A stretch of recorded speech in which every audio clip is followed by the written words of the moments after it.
joining us right now to talk about everything going on in the NFL, maybe even especially the NFC, which is the Fox is the home of from NFL on Fox, and one of our favorite humans, Pro Football Hall of Famer Howie Long. How are you, Howie? I'm good, Rich. How are you and the family? Yeah, we're doing well. We're doing a lot. I mean, you're past the age of the kids being at home. So we're doing the home Zooming, the homeschool Zooming. We got a lot of that going on.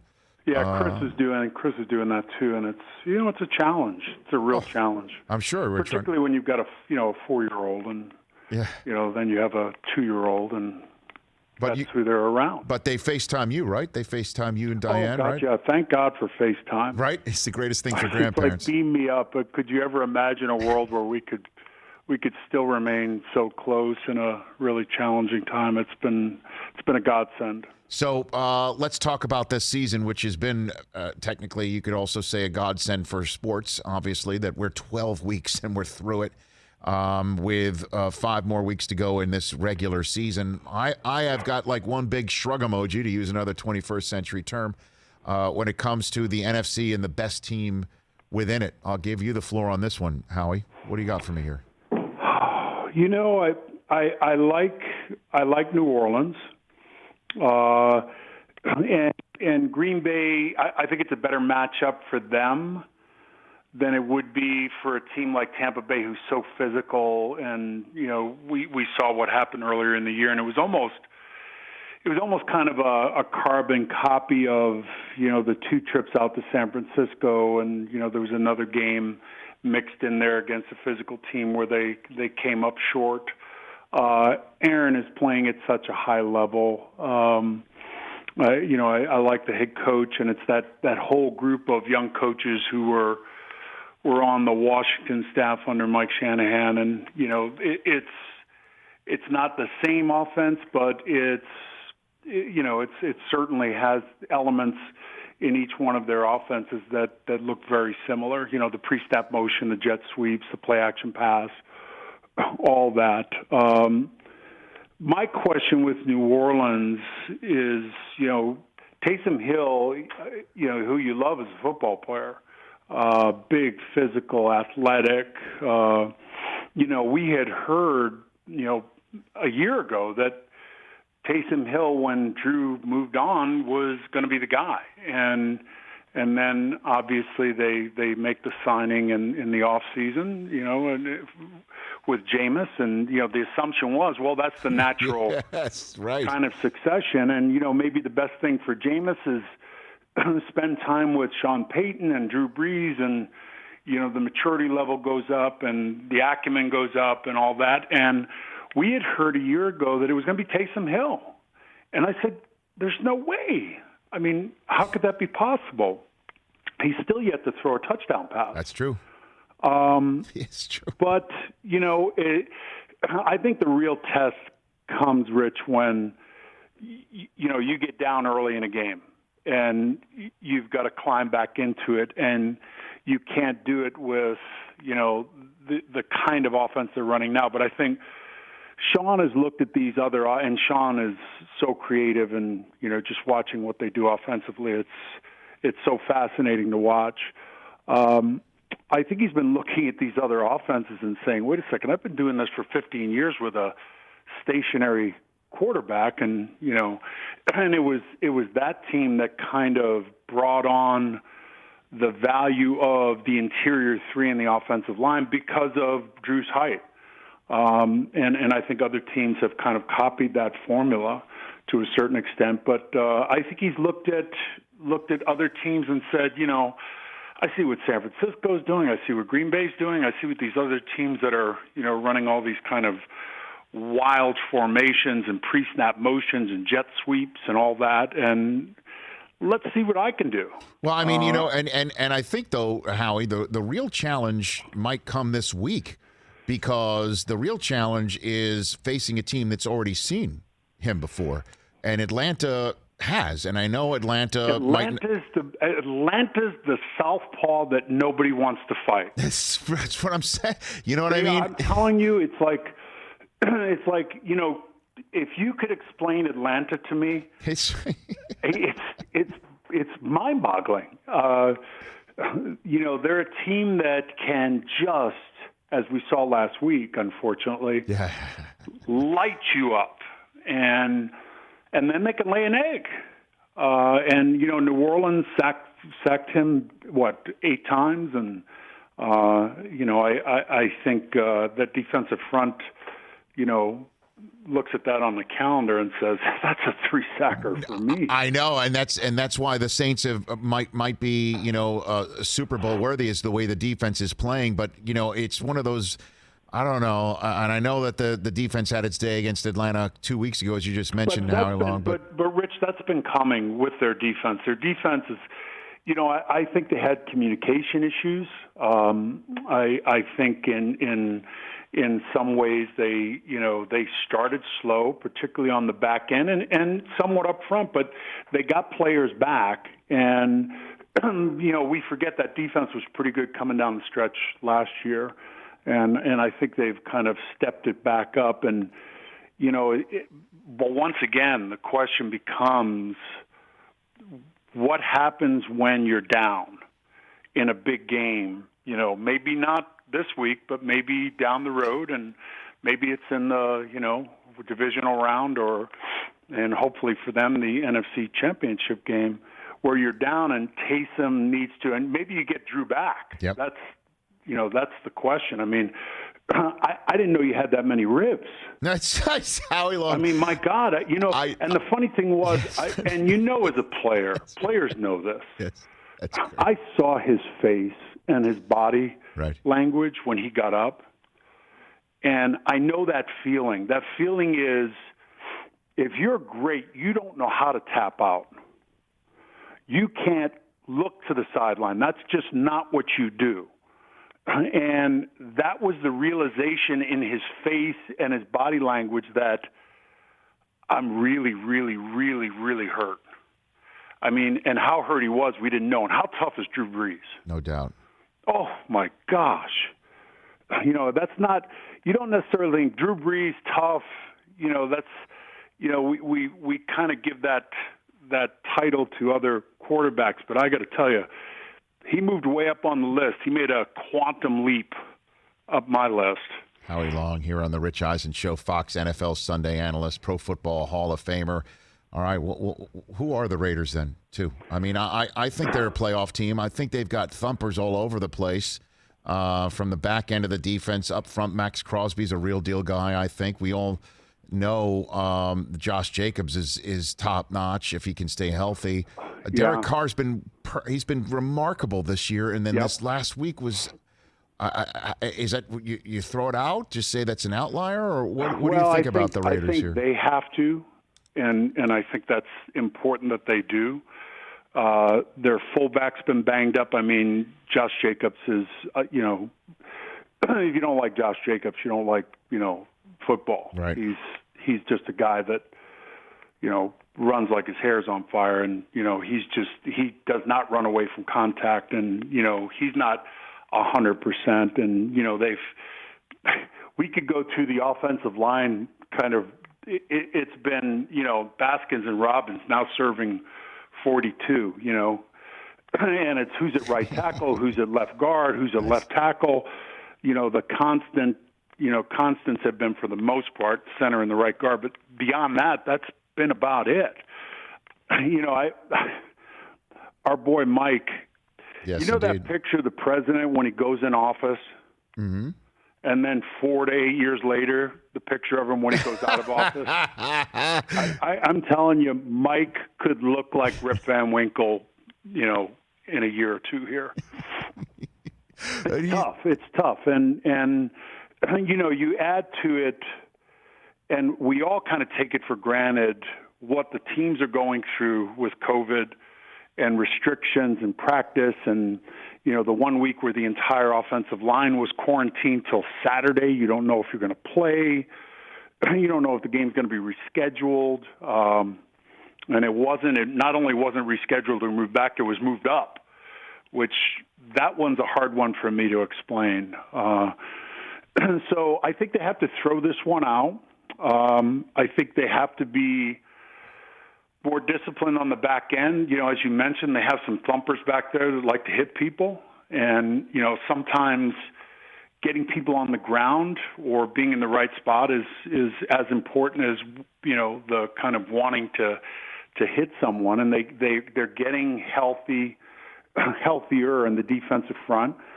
And they've got to play better on defense. And that's been the story all season long. Offensively, I don't know what the deal was. They looked horrible last week. And we've all had games like that as a team where you just kind of, you look at the film and you move on. And that's the best thing you can do.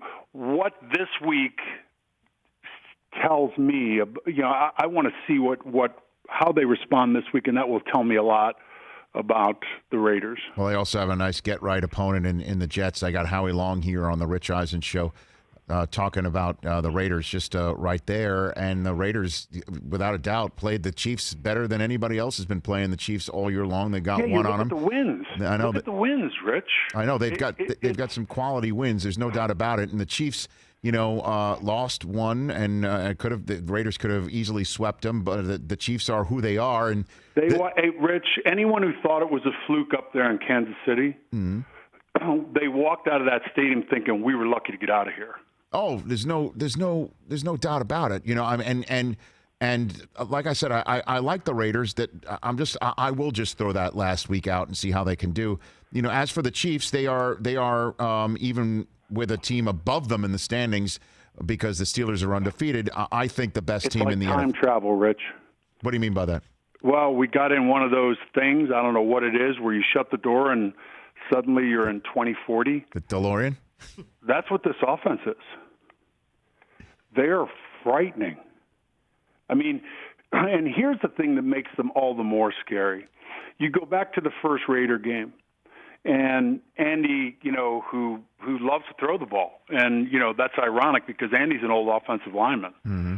He loves to throw the ball. And he said after that game that he didn't put his players in position to be successful. I didn't give them the opportunity to be successful. And what he meant by that was the run-pass ratio was so out of whack. And, we've become so one-dimensional. I think the Raiders played coverage and, kept everything in front of them. And as we found out last week, particularly with Tampa Bay, the one thing that you can't do versus Kansas City or can't allow are those explosive plays. Mm-hmm. And, who made the decision to single that guy is, I don't know. It's crazy. But, I look at the next week when they came back after the Raider game and they ran the ball over 40 times for over 200 yards. Yep. And you say to yourself, oh my gosh, if they ever, and to in Andy's defense, he closed out the Super Bowl that way, running the football. Yep. But if they have that kind of balance, what do you do? I don't know, because you're talking about that game against Buffalo where they just came in and then kind of ran three or four of the same plays right at them and jammed the ball down their throat. And speaking of getting into DeLorean and going into the future, Vic Fangio went a little bit on the way back machine today, the head coach of the Broncos. That's who the Chiefs are playing on Sunday Night Football, Howie.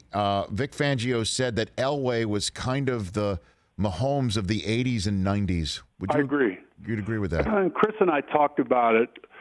It's like people don't understand John was the hardest guy to pass rush against because the tackle can overset you if you're outside. And if you go wide on the guard, if you're inside, if there's any kind of a gap, he's taking it, particularly down in the red zone.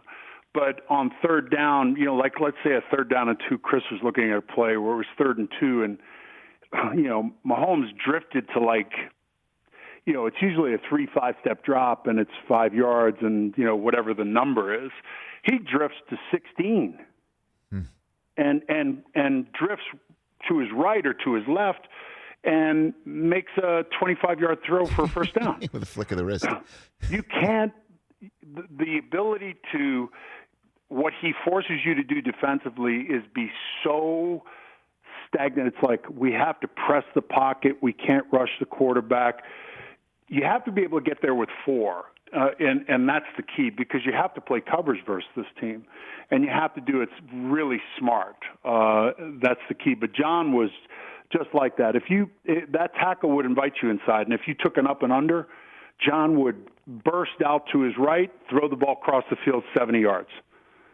Now, put it all together, though, I'm going to ask you the ultimate question here, Howie, because I mentioned this on NFL Game Day Morning last week on Sunday, that before Mahomes was taking on Brady, that in order to match Brady in terms of success and longevity, he needs to win.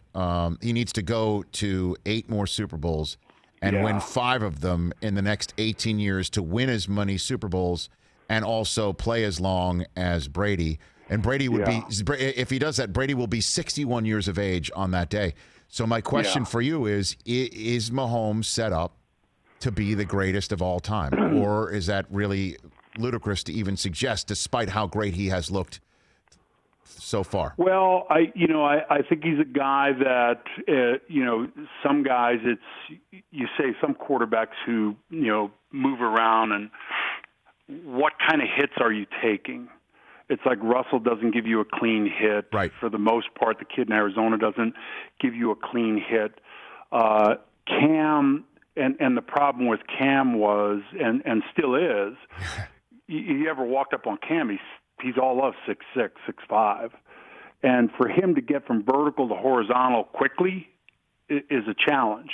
That's number one. He has to limit the number of hits and be smart and not allow that to happen. Number two is they have a tremendous supporting cast. They sure do. Around him at wide receiver, at running back, tight end. Tight end.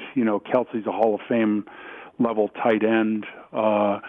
If they can continue to, I think maybe the most impressive thing about New England and what they did and what Brady did was, you looked at them on paper and on film, and you go, it's okay, but they were so well coached, so disciplined, and Tom was such an extension of the head coach and the kind of style that they won. And you think about all the Super Bowls they won.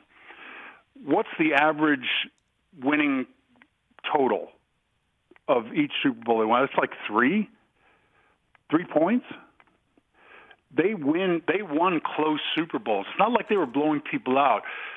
The more that Kansas City over the years surrounds him with talent and can show that they can, listen, they came from behind in every playoff game last year, 10 or more points down.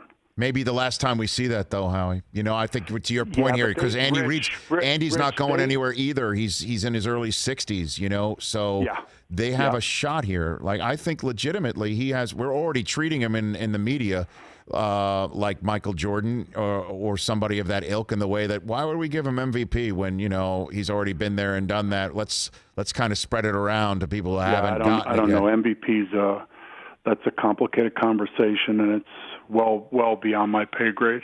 Right, but he has a chance, I think, when it's all said and done, to match Tom. It's entirely possible. He certainly is the guy that you look at, but he's at base camp 2. Is he? Okay. Yes, he is. Yes. So look, it's one thing. A lot of people have fallen short just before the summit. Yes. On 1 year. Think about what Tom did, and think about what New England did. It's crazy. We will never. I don't think we're ever going to see it again. I don't. It's too hard. It's just too. And it's not a game like basketball or baseball where, you got a little hamstring tweak or something. In football, we see it every week, Rich. People go down every week, and it changes the dynamic on a football team and maybe the dynamic or the trajectory of their season. So last one for you, Howie. I know we've been on a while, but just a couple minutes left here if you can.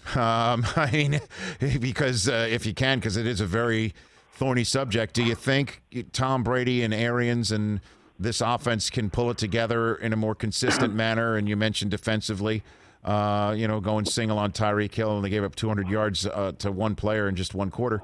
Do you think Tampa can pull it together and become Super Bowl candidates when it is all said and done? I like their defense a lot. I like Todd Bowles a lot. I think they made a mistake in the first quarter. And obviously that's, duh. He had over 200 yards in the first quarter. Think about that. He had over 200 yards in the first quarter. Yes, that's happened. That's illegal. They should have arrested him right there on the field. I mean, you shouldn't be able to do that. Nice. So, I think moving forward, they end up losing 27-24. Yes. And Kansas City gets the first down and runs out the clock. I like their defense. Offensively is really where the Rubik's Cube is for them. They have all the pieces. They really do. They have some injuries in the offensive line, which are concerning. I wish they ran more play action.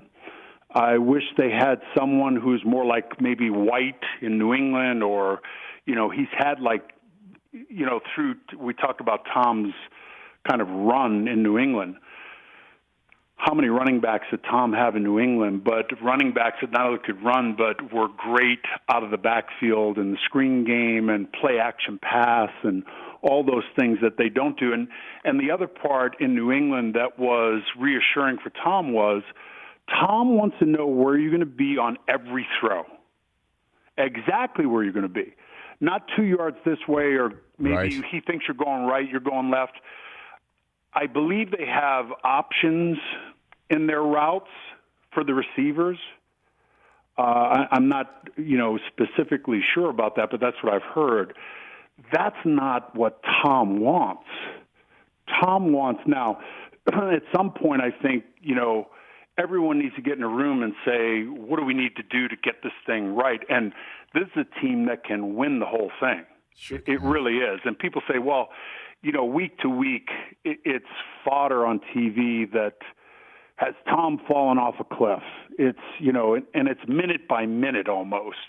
It's a joke. And Tom looks good to me. Tom looks fine to me. They need to be in sync, and that was always the question down there. We knew what Bruce's offense looked like. Bruce's offense is throw the ball down the field, you're going to throw some interceptions, you're going to take a lot of hits. That doesn't work for this quarterback. If you brought this quarterback in, you have to adapt to him, and you have to adapt the passing game to him. And it would certainly help your offensive line out to run the football and run play-action pass. How are you, the man? Thanks for the call. Great chat. I always love when we get together. Best to your awesome family. Happy holidays in advance, and maybe in the playoffs we'll get you on the line. Yeah, likewise, Rich. Good talking with you. Stay well. You too. That's Howie Long, the best. Love that guy, man. Football royalty, the whole family. Fantastic. Hey, you watched all the way to the end. Thanks for that. Watch more right here.